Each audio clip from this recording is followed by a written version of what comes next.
Quand on parle économie, il est souvent question de croissance, de bénéfices, de dirigeants et d'actionnaires. Nous sommes à Göteborg, la deuxième ville de Suède, pour en savoir plus sur une alternative qui met l'humain au premier plan, l'économie sociale. Voici Matilda, une Suédoise de 31 ans qui aime la musique, les arts et les chats. Elle s'est confiée sur 5 années difficiles de sa vie pendant lesquelles des problèmes de santé l'ont éloignée du marché du travail. En 2017, je faisais des études à l'université, mais j'ai fait un burn-out et on m'a diagnostiqué un syndrome d'épuisement et une dépression. C'est arrivé très vite et je suis tombée gravement malade.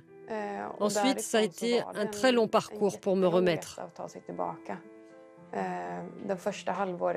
Je ne me souviens pas beaucoup des 6 premiers mois parce que j'étais dans un état lamentable et que je souffrais d'une forte anxiété. J'ai été très souvent hospitalisée et j'ai eu des traitements très lourds. J'aime la musique et je joue du piano et de la guitare à la maison, surtout parce que c'est amusant, mais c'est aussi une thérapie pour moi. Peu à peu, Matilda a réussi à se sentir mieux et à retrouver une vie sociale. Une partie de son processus de guérison est due à l'emploi qu'elle occupe depuis 6 mois dans cette coopérative centrée sur l'agriculture et l'organisation d'événements. Une structure qui offre à Matilda, ainsi qu'aux personnes qui rencontrent des difficultés similaires, la possibilité de prendre un nouveau départ. L'aspect positif du travail dans une coopérative, c'est que l'on s'entraide et que l'on comprend bien les besoins de chacun.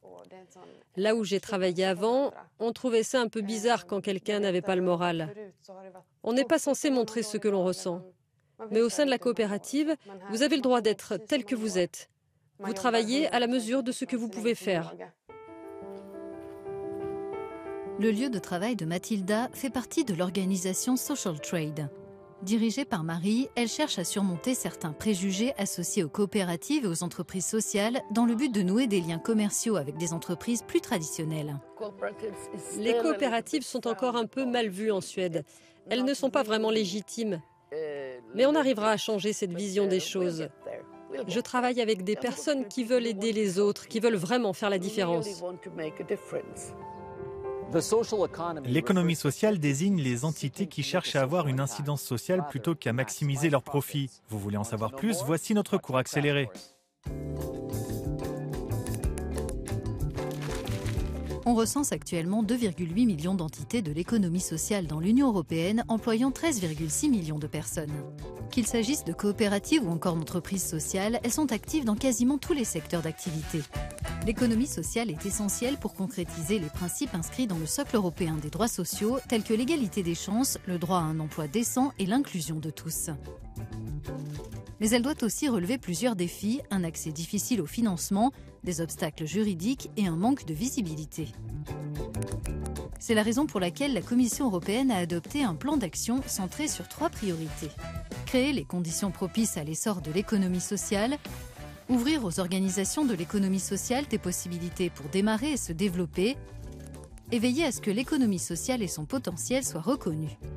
Toutes ces mesures pourraient aider l'Union à atteindre son objectif d'encourager l'emploi et de sortir 15 millions de personnes de la pauvreté ou de l'exclusion sociale d'ici à 2030. Nous nous rendons dans le port de Göteborg où une entreprise sociale fournit des services aux particuliers et aux entreprises comme la réparation de meubles et l'impression de textiles. Elle sert également de coopérative de réinsertion professionnelle. En Suède, nous avons un très gros problème avec les personnes souffrant de maladies liées au stress. Nous devons avoir une autre vision de ce qu'est un travail sain. Tous les bénéfices réalisés ici sont directement réinvestis dans l'entreprise, ce qui peut parfois compliquer l'accès au financement. Nous ne pouvons pas aller dans les banques et demander un prêt ou ce genre de choses. Donc nous avons de nombreux projets pour lesquels nous pouvons prétendre à des fonds de l'UE et à différents financements en Suède. Mais je crois que les banques nous voient toujours comme un peu louches. Quand l'objectif principal n'est pas le profit, elles ne nous comprennent pas vraiment. L'économie sociale représente 4,2% de la main-d'œuvre rémunérée en Suède. C'est inférieur à la moyenne dans l'Union qui est de 6,3%, Mais c'est à peu près à mi-chemin entre la Lituanie, qui a la proportion la plus faible, 0,6%, et le Luxembourg, qui est en tête avec 9,9%. Pour comprendre ces différences, nous avons interviewé à Bruxelles Giulia Galera, spécialiste italienne de l'économie sociale.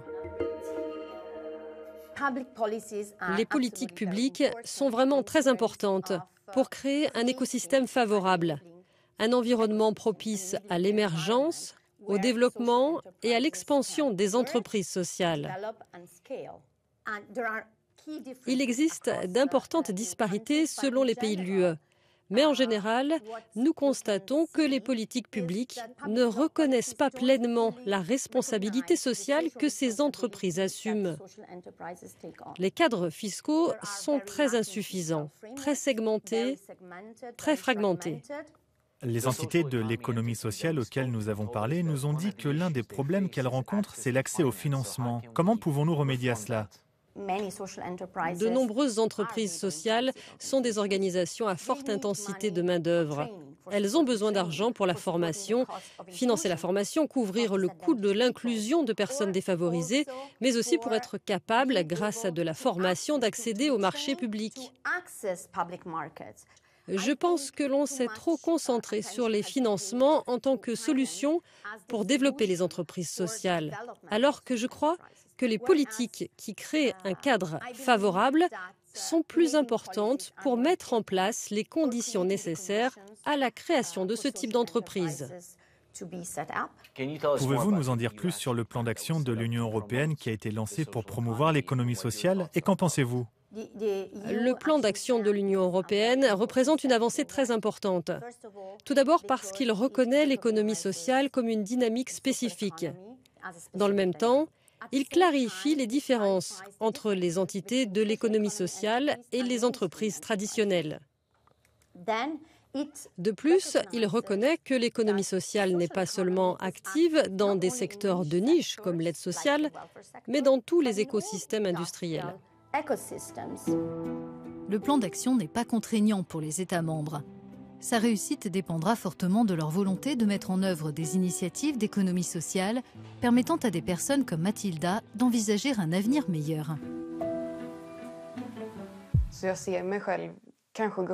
Je me vois peut-être travailler à temps plein plus tard. J'envisage aussi de retourner à l'université et à long terme, j'aimerais travailler d'une manière ou d'une autre avec des enfants. Et je pense que ce sera possible. Donc c'est cool d'avoir cet espoir pour l'avenir et de savoir que j'y arriverai.